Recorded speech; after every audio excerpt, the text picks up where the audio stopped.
Hello students, मैं doctor Ranjan Saxena आज आपको मैथमेटिक्स फर्स्ट पेपर का फर्स्ट यूनिट लिमिट्स सीमाएं इसके बारे में कुछ बताऊंगा। तो सीमा समझने से पहले फंक्शन क्या होता है ये डिफाइन करेंगे। वैसे आप लोग पढ़ चुके हैं लोअर क्लासेज में फंक्शन की डेफिनेशन, यहाँ एक बार और रिवीजन हो जाएगा आपका। फंक्शन एक ऐसी मैपिंग या एक ऐसी कॉरस्पॉन्डेंस होती है जिसको हम स्मॉल f से जनरली व्यक्त करते हैं, और ये किसी अरिक्त समुच्चय x से एक दूसरे अरिक्त समुच्चय y में इस तरह से डिफाइन होती है कि x का प्रत्येक सदस्य y के एक अद्वितीय सदस्य से संबंधित हो, संबद्ध हो। ठीक है, every element of x should be associated with a unique element of y। तो हम कहते हैं कि ये जो संगतता है या ये जो मैपिंग है, प्रतिचित्रण है, ये एक फंक्शन कहलाता है और इसको लिखते हैं f is a function from x to y। x को इस फंक्शन का डोमेन यानी प्रांत कहते हैं और y को इस फंक्शन का कोडोमेन यानी सहप्रांत कहते हैं। ये आपकी स्क्रीन पे। तो अगर कैपिटल X यानी डोमेन का कोई सदस्य स्मॉल x कोडोमेन यानी y के किसी सदस्य y स्मॉल y से f के अंतर्गत जुड़ा हुआ हो, तो हम कहते हैं y को x का f प्रतिबिंब और y को fx से लिखा जाता है। तो x कहलाता है y का पूर्व प्रतिबिंब और y कहलाता है x का f प्रतिबिंब। इसके बाद रेंज क्या होती है, f की परास। अब क्या होता है, x का प्रत्येक अवयव y के अद्वितीय अवयव से जुड़ा होना चाहिए। तो हो सकता है y के कुछ अवयव के प्री इमेजेस x पर ना हो, तो हम रेंज को डिफाइन करते हैं। f की रेंज होती है, इसमें जितने भी x के कैपिटल X के अवयवों के यानी प्रांत के अवयवों के जितने भी प्रतिबिंब हैं वो सब f की परास में आते हैं और इसको f ऑफ कैपिटल X कहा जाता है। तो नेचुरली रेंज जो होती है वो कोडोमेन का प्रॉपर सबसेट होती है। ठीक है, रेंज और कोडोमेन अगर इक्वल हो जाते हैं तो हम कहते हैं कि फंक्शन ऑन टू फंक्शन बन गया है, अदरवाइज फंक्शन इन टू होता है। अब हम आते हैं अपने मुद्दे पर, जो कि है फंक्शन ऑफ रियल वेरिएबल, वास्तविक चर का फलन या शॉर्ट में वास्तविक फलन बोलते हैं इसको।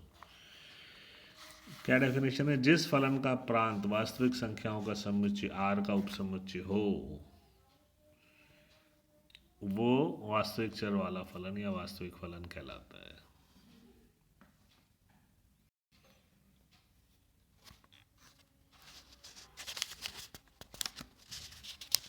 तो प्रांत यानी f का प्रांत अगर वास्तविक संख्याओं का समुच्चय r है या उसका सबसेट है तो हम f को रियल फंक्शन बोलते हैं। इसके बाद है बाउंडेडनेस ऑफ ए फंक्शन।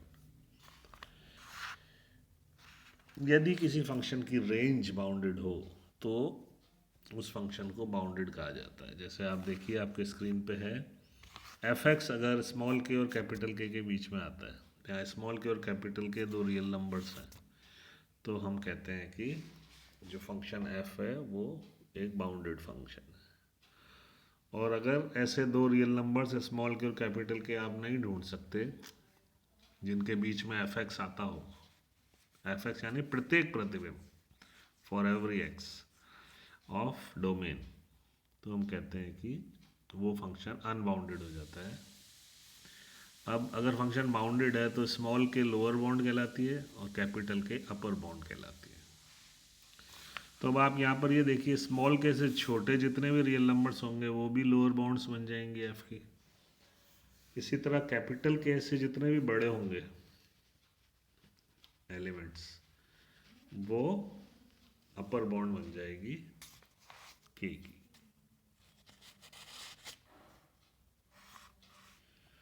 तो ये होती हैं लोअर बाउंड्स और अपर बाउंड्स। ये सिर्फ बाउंडेड फंक्शंस की ही होती हैं, अनबाउंडेड फंक्शंस की बाउंड्स नहीं होती।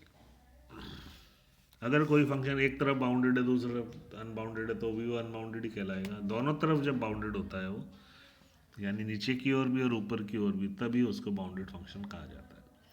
अब जैसा मैंने कहा, के से छोटे रियल स्मॉल के से छोटे रियल नंबर्स भी इसके लोअर बाउंड बन जाएंगे और कैपिटल के से बड़े रियल नंबर्स भी इसके अपर बाउंड्स बन जाएंगे। तो लोअर बाउंड्स में जो सबसे बड़ा सदस्य होता है वो निम्नक यानी इन्फिमम कहलाएगा, और अपर बाउंड्स में जो सबसे छोटा अवयव होता है यानी जो मिनिमम एलिमेंट्स है वो सुप्रीमम यानी उच्च कहलाता है। तो greatest lower bound is infimum and lowest upper bound is या least upper bound is supremum of the function. तो सुप्रीमम को SUP ऑफ F लिखा जाता है जैसा आपके स्क्रीन पे है, और इन्फिमम ऑफ अ फंक्शन को INF लिखा जाता है। इसको कुछ एग्जांपल्स दिए इन्होंने सुप्रीमम इन्फिमम के, ये आप समझ सकते हैं। इसके बाद आते हैं मोनोटोनिक फंक्शंस। मोनोटोनिक फंक्शंस क्या होते हैं? इनमें अगर x1 और x2 डोमेन के दो एलिमेंट्स हैं और उनमें जो रिलेशन है वही उनके प्रतिबिंबों में रिलेशन आ जाए, जैसे x1 is less than x2 implies fx1 is less than or equal to fx2, यानी अवयव यदि एक दूसरे से छोटा है तो उनके प्रतिबिंब भी उसी, यानी उसका प्रतिबिंब x1 का x2 के प्रतिबिंब से बड़ा नहीं हो सकता। तो ये मोनोटोनिक फंक्शंस कहलाते हैं। तो सेम जब अवयवों में और प्रतिबिंबों में रिलेशन होता है तो इंक्रीजिंग फंक्शन बन जाते हैं, और उल्टा होता है तो डिक्रीजिंग बन जाते हैं, है ना। जैसे x1 is less than x2 but fx1 is greater than और इक्वल टू fx2, तो ये डिक्रीजिंग फंक्शन हो जाएगा। तो ये होते हैं monotonically increasing and decreasing function. इसके बाद आती है मैथमेटिकल डेफिनेशन ऑफ लिमिट, यानी इसको एप्सिलॉन डेल्टा डेफिनेशन भी कहा जाता है। ये कहते हैं कि किसी बिंदु A के विलोपी सामीप्य में परिभाषित किसी फंक्शन f की सीमा x के A के अग्रसर होने की स्थिति में L कहलाएगी यदि for every epsilon greater than 0 we have a delta which is also greater than 0 such that modulus of fx minus L is less than epsilon whenever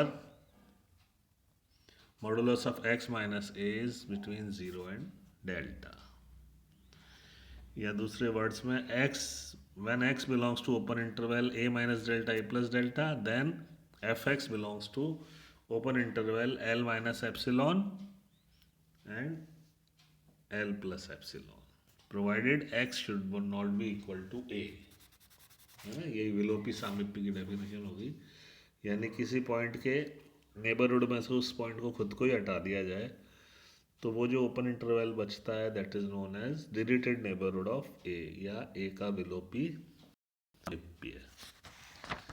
तो ये एल्जेब्रिक डेफिनेशन होती है।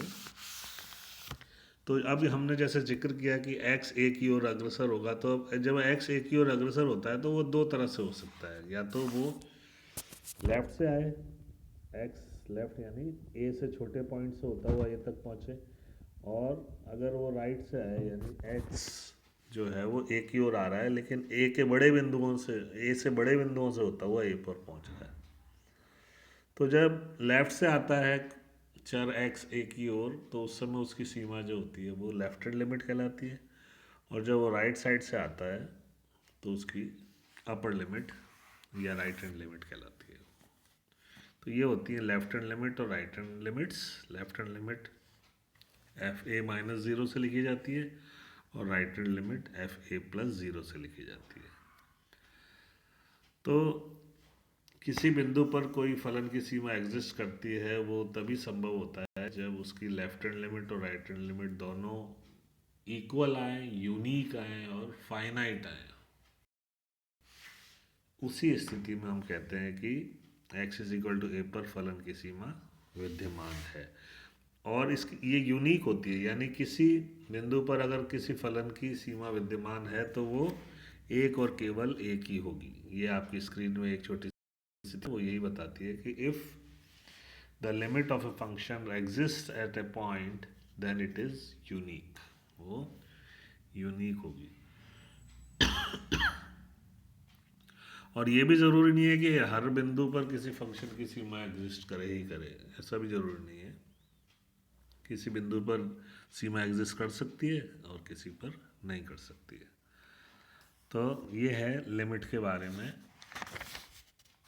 छोटा सा एक आपको इंट्रोडक्शन मैंने दिया है। अब आप इसको गौर से पढ़ेंगे और समझेंगे। वैसे आपने लोअर क्लासेस में भी लिमिट्स पढ़ ली है। तो ये आप सोचेंगे कि ये एक चर वाले फलन की लिमिट क्यों पढ़ा रहे हैं हमको, ये तो ऑलरेडी हम पढ़ चुके हैं। तो इसलिए आपको रिवाइज कराई जा रही है क्योंकि आगे दो चरों वाले फलन की सीमा आने वाली है, वो थोड़ी सी इससे डिफरेंट होती है, इसलिए आपको उससे पहले पुरानी एक चर वाले फलन की सीमा का रिवीजन कराया जा रहा है। तो आज आप यहाँ तक इसको अच्छे से अंडरस्टैंड करें, रिवाइज करें, और नेक्स्ट लेक्चर में हम आगे इससे लेंगे। Thank you.